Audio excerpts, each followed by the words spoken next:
A few months ago, I went outside to check the mail. I have one of those really old mailboxes that is right outside the house. I leafed through the mail. It was all bills and flyers, magazines, and a coupon for a free Chick-fil-A sandwich. Then I noticed something else at the bottom of the mailbox. A videotape. Now, sometimes I find things in the mailbox like bugs, garbage, and things like that. A few years back we had found a squirrel had made a nest there. But a videotape? Really? I picked it up and looked at it. It looked like a normal videotape. I looked at the side. There was a shiny sticker of a butterfly on it. I peeked into the mailbox, hoping to find some explanation for the videotape, but I found nothing else. I walked inside and set up my VCR, which had been collecting dust by then. I inserted the tape in and waited until it was finished rewinding. When it was finished, I pressed play on my remote. It was 10:30 at night, and I grabbed some popcorn and a soda and plopped myself onto the sofa. I was ready to watch this mysterious tape. I walked inside and set up my VCR, which had been collecting dust by then. I inserted the tape in and waited until it was finished rewinding. When it was finished, I pressed play on my remote. It was 10:30 at night, and I grabbed some popcorn and a soda and plopped myself onto the sofa. I was ready to watch this mysterious tape. The video started with one of those WMED indents. I had last seen that indent when I was maybe 6 or 7. What followed was an advert to the theme park Marineland, the old advert from the 1990s. During that advert, the screen kept flashing. I couldn't make out what was flashing because it only lasted for a quarter of a second. The Marineland ad was cut off and it went to pitch black. I was about to rewind to see what was flashing when a familiar thing came up. It was PBS Kids. There was a brief advert for Chuck E. Cheese. I smiled as I watched my childhood return to me. Suddenly, it faded to what show was coming up next. Coming up next. Dragon Tales. On PBS Kids. I'm sure most of you know the show Dragon Tales.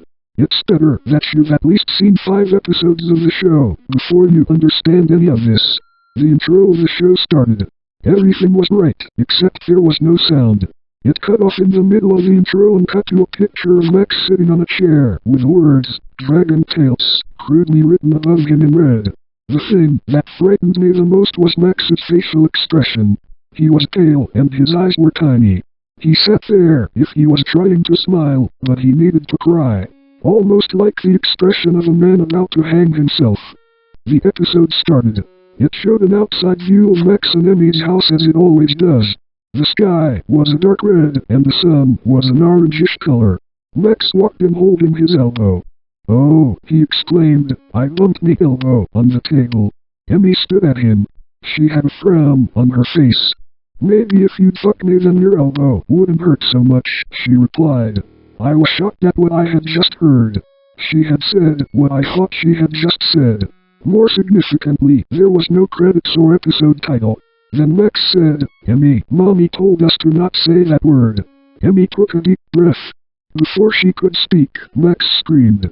"Don't do it, Emmy," he cried. "I don't want to live through this anymore." Do what? I wondered. What was Emmy going to do? I was starting to get scared at this point, and I knew I was not watching a normal episode of Dragon Tales. They continued their conversation. The rest was barely audible. Finally, Emmy suggested in a clear voice, "Why don't we go to Dragonland?" The dragon wallpaper was black and bright red. The dragons on the wall had gigantic smiles on their face. They held each other hand in hand and chanted, I wish, with all my heart, to fly with dragons in a land apart." After they arrived in Dragonland, they looked for their friends. They found Ord sitting behind a rock. Max approached him. "Hey Ord, wanna play with my new truck?" he asked. Ord turned around. I could hear bits of radio static.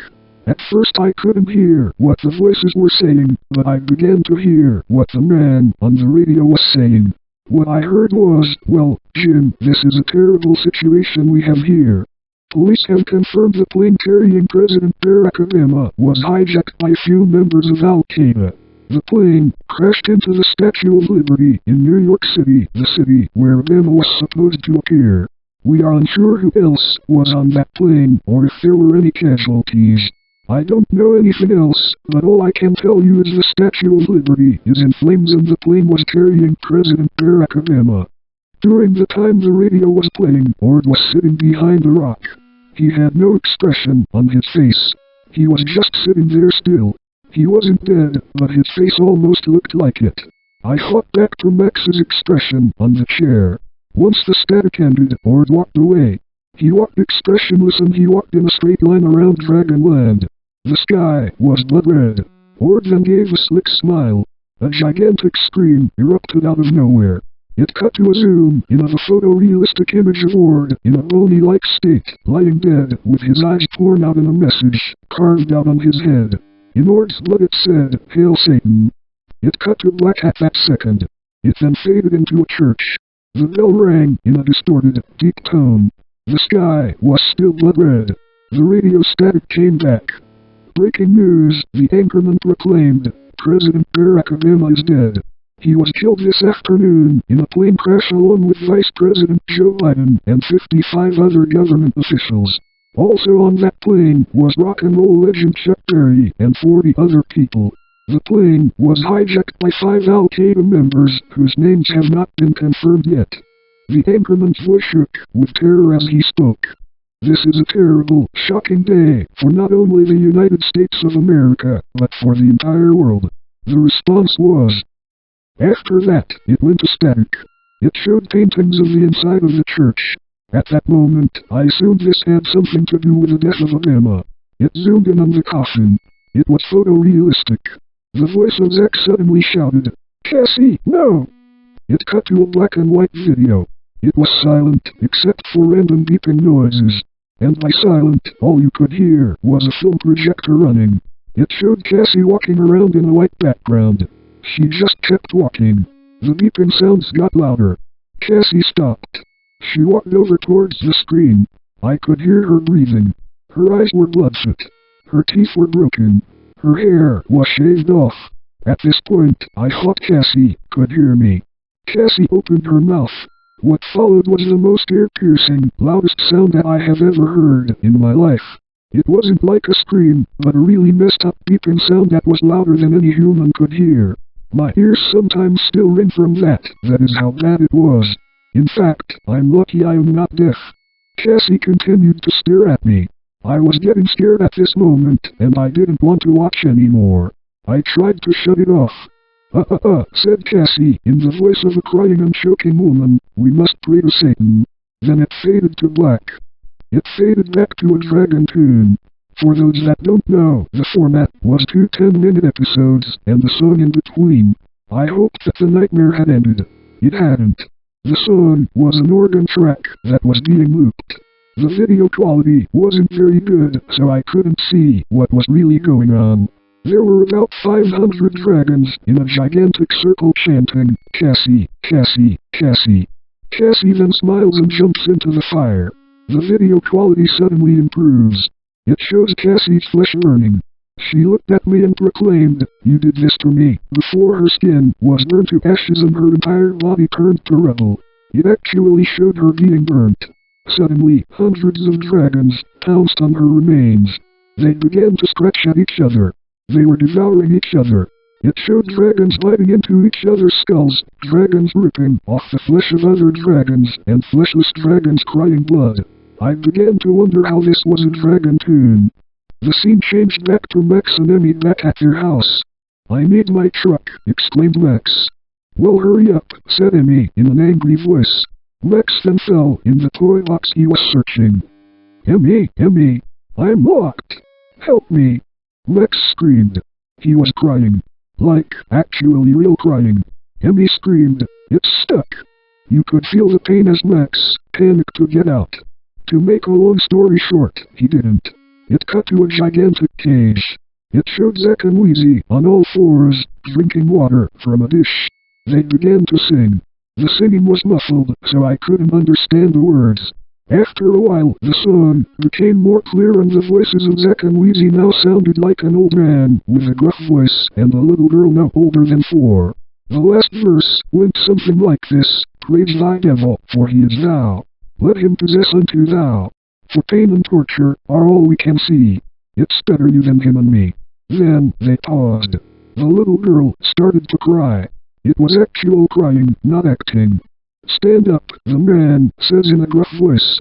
I said stand the fuck up so I can rape you again, the man shouted. You could actually hear the man rape the little girl.